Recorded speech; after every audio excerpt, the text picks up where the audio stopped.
முடி கொத்து கொத்தா கொட்டிட்டு இருக்கு, என்னடா பண்றது அப்படின்னு யோசிச்சுட்டு இருக்கீங்களா? கண்டிப்பா இந்த வீடியோ உங்களுக்கு யூஸ் ஆகுங்க. வீடியோ கடைசி வரைக்கும் பாருங்க, ஸ்கிப் பண்ணாம. ஹேருக்கு அவுட் சைட்ல என்னதான் அப்ளை பண்ணாலும் இன்டேக் வந்து ப்ராப்பரா இருந்தா மட்டும்தாங்க ஹேர் க்ரோத் நல்லாவே இருக்கும். கொட்டுறதுக்கு நான் கண்டுபிடிச்ச ஒரு சொல்யூஷன் பாத்தீங்கன்னா இந்த சீட்ஸ் தான்.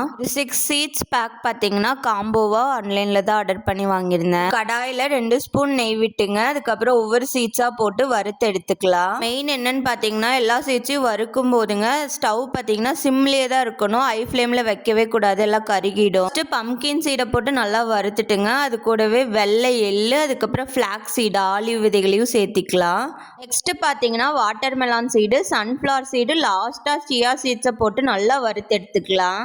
சீட்ஸை இந்த மாதிரி வறுத்துங்க, அப்படியே கூட ஒரு பாக்ஸில் ஸ்டோர் பண்ணி டெய்லி 1 ஸ்பூன் கூட எடுத்துக்கலாம். நிறையா ப்ராப்ளம்ஸ்க்கு இந்த சீட்ஸ் பார்த்தீங்கன்னா ஒரு சொல்யூஷனாகவே மாறிட்டு இருக்கு ரீசெண்ட் டேஸில்.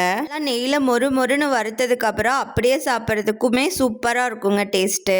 சீட்ஸை பார்த்தீங்கன்னா இந்த மாதிரி பிளேட்டில் கொட்டி நல்லா ஆற விட்டுடலாம். குழந்தைங்களுக்கு கொடுக்குற அப்படி இருந்தாங்க, 1 வயசுக்கு மேலே இருக்க குழந்தைங்களுக்கு 1/4 டீஸ்பூன்லேருந்து ஸ்டார்ட் பண்ணுங்க.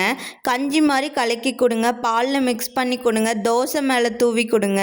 கடாயில் 10 பாதாம், 10 முந்திரி, கொஞ்சமாக நிலக்கடலை, ஒரு ஏலக்காயை சேர்த்து நல்லா வறுத்து எடுத்துக்கலாம். நட்ஸை வறுக்கும் போதுமே ஸ்டவ்வை சிம்லேயே தான் வச்சு வறுக்கணுங்க. மற்ற நட்ஸை சீட்ஸோட கலந்து விட்டுறலாங்க. மற்ற நட்ஸு சீட்ஸு சூடு போகிற அளவுக்கு ஆறணுங்க. ஆறுனதுக்கப்புறம் ஒரு மிக்சி ஜாரில் சேர்த்து ஒரு பல்ஸ் மோடு விட்டு எடுத்துக்கலாம்.